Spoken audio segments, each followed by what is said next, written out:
Christian tradition, that the natural world, as Paul says in the book of Romans, he says, from the foundation of the world, God's invisible qualities, his eternal power and divine nature, have been clearly seen from the things that have been made. That is, that the existence of a creator God is the sort of thing that you can discern if you look at the natural world around you. That doesn't mean that every question we ask as human beings, or everything, for instance, that a Christian would believe about God, is discernible from the natural world. But I do think there's enough discernible from the public evidence that is available, from the direct introspection to which we all have access, and the best knowledge we have from the natural world, to conclude that there is something like a God-seeking religion. I do not think that's the basis on which we establish the more specific claims of the religions. This must be the same St. Paul who rests everything on what he calls the evidence of things not seen. Must it not? You see, this happens all the time. When you talk with the religious, or those who believe these books are more than man-made texts. St. Paul says the evidence of things not seen. It may be the most beautiful of his letters. It insists on that. Jesus says, I come not to bring peace but a sword. Half the people you meet say they love Jesus because he preaches non-violence. In the Old Testament, there's no mention of hell. There's no punishment of the dead. You may die a horrible death of ethnic cleansing ordered by God, and massacre even of your children, and confiscation of all your possessions, mandated by God. But he's done with you when the grave closes over you. There's no punishment of the dead. Gentle Jesus, meek and mild, proposed by the New Testament types as a less forbidding figure than the Old Testament God, says, depart from me, if you don't agree, into everlasting fire. So the filthy concept of hell that's been used to terrorize children and lie to people by cynical priests and rabbis and imams for years, less so the rabbis, comes from Gentle Jesus, meek and mild. Which book are these people quoting from? Which bit of it? Why do they think it isn't man-made when it so self-evidently is? We don't have any supernatural authority, ladies and gentlemen, in literary criticism. We're left alone with our day, and the time is short, and history to the defeated may say, alas, but cannot help or pardon. And the reference upward to the supernatural authority is an abdication of our most precious faculty, our own responsibility. And we cannot abdicate that. And religion asks us to do so. With all due,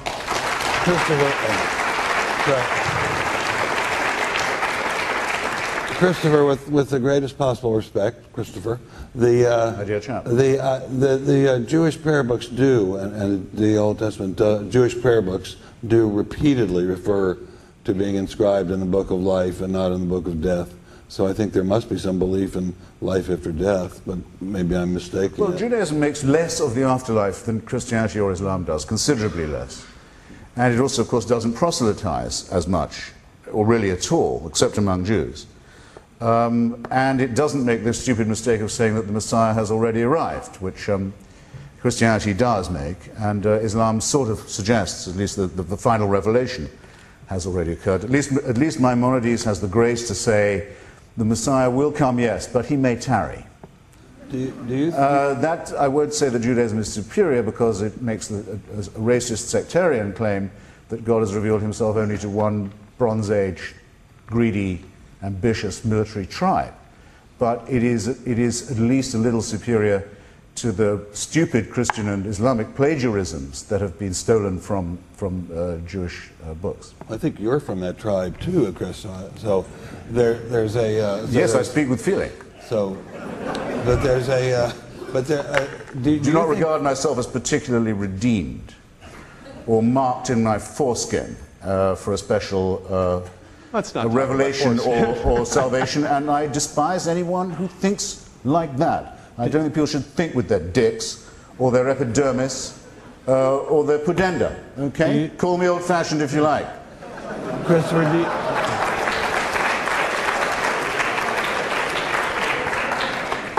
do you think that there are tens of thousands, if not, I don't know the exact number, but hundreds of thousands of men and women who work in faith in this country? Do you think they're all charlatans and frauds? No, I don't. I mean, I've met many people who are more, I would consider morally superior to myself, not just in this country, but in other countries too, who it's quite clear to me are doing what they do for their faith, which often is, for example, Mormonism, which I consider to be a racket, or Pentecostalism, which I consider to be a delusion, but they're doing it for that reason. However, all over the world and in the United States, I've met people who try and help others for its own sake, not to proselytize for their church, not to proselytize for their faith, not to argue that there are invisible means of support or later means of redemption, but because they are humanists and humanitarians.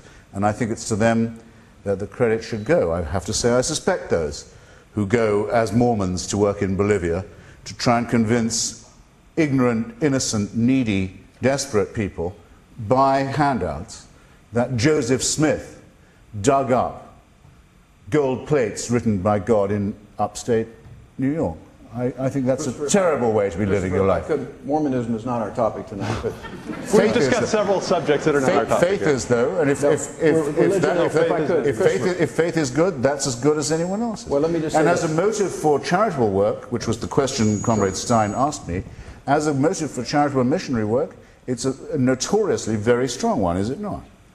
Mormons have to spend a lot of time as missionaries working for others to convince them that an absolute crackpot fantasy is a gift from God. Let me bring it back to religion and science, if I could, for a moment.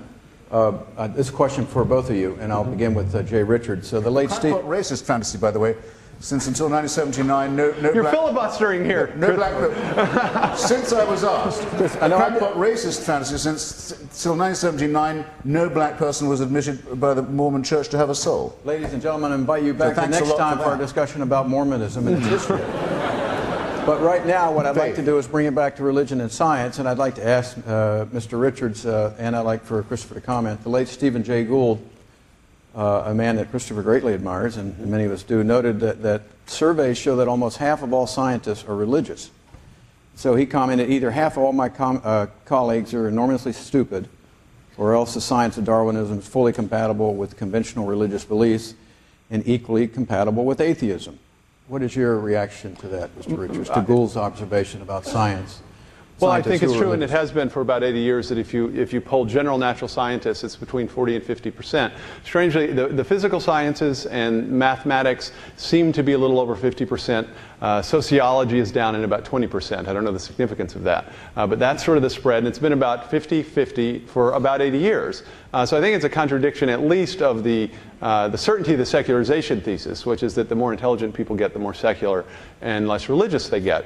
I do, however, disagree with Gould about Darwinism. I don't think that Darwin's theory of evolution is logically incompatible with theism. It's possible that God created a world in which he set things up in such a way that organisms have a certain type of adaptability that's sort of open source, so that they derive most of their adaptive complexity through a process from the environment. That's sort of the picture that Darwinism would paint. So I don't think Darwinism per se, because it really is simply a description of the complexification of life after you get the origin of life, is fundamentally or sort of logically incompatible with theism. So I think it's really an empirical question of whether organisms are actually built that way, what the explanatory power of Darwinism is, and so forth. Nevertheless, I tend to agree more with Richard Dawkins, who said that Darwin made it possible to be an intellectually fulfilled atheist. He didn't say it proved that God didn't exist or something that strongly.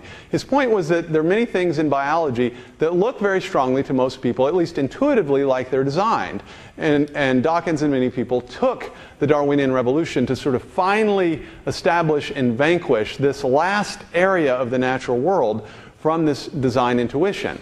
The reality is, though, is that the evidence waxes and wanes. I think there was a time in the 19th century when the case against design was stronger than it was now. At the beginning of the 21st century, when we know the universe had a beginning, and I think we know much more about the limits to the Darwinian mechanism and much more rigorously understand the nature and the aspects of designing, I think we're in a different perspective, both intellectually and philosophically, but also with respect to the evidence. So I wouldn't fully disagree with Gould, but I do say that Darwinism, if it's totalizing explanation, sort of encourages atheism, and that if there's strong evidence for design in biology, that sort of encourages theism. That's how I'd put it. For your response to Gould's comment. I should be quick, because I've been accused of hogging time up to now.